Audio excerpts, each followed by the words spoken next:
Motion bowel stimulate అవుతుంది.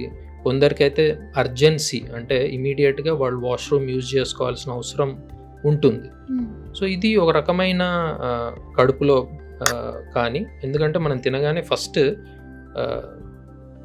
1 hour to 2 hours food అంతా మన కడుపు భాగంలోనే డైజెషన్కి అవుతుంది. దాని తర్వాతే పేగులోకి వెళ్ళడం జరుగుతుంది. సో కడుపులో ఏదన్నా వాపు, ఎస్పెషల్లీ మేము కామన్గా చూసేది కడుపు చివరి భాగంలో కానీ ఏదైనా పెప్టిక్ అల్సర్స్, యాంట్రమ్లో కడుపు భాగం హెచ్ పైలోరీ ఇన్ఫెక్షన్ అంటారు. ఇది కామన్గా కాజెస్ ఇవి. ఈ కంప్లైంట్ స్పెసిఫిక్గా మీరు చెప్పిన కంప్లైంట్ని గ్యాస్ట్రోకోలిక్ రీఫ్లెక్స్ అంటారు. అది నార్మల్గానే ఉంటుంది ఎప్పుడు చిన్నప్పుడు, ఏది అప్పుడే పుట్టిన కొన్ని వీక్స్ టు మంత్స్ ఓల్డ్ బేబీస్లో మనం చూస్తాం. వాళ్ళని ఇలా ఫీడ్ చేయగానే వాళ్ళకి కొంచెం బవల్ స్టిమ్యులేట్ అవుతుంది. అది బై అడల్ట్హుడ్ అంటే పెద్దగా అయ్యేసరికి ఆర్ కిడ్ నుంచి పైకి వచ్చేసరికి అది నార్మల్ అయిపోతుంది, అట్లా ఉండదు.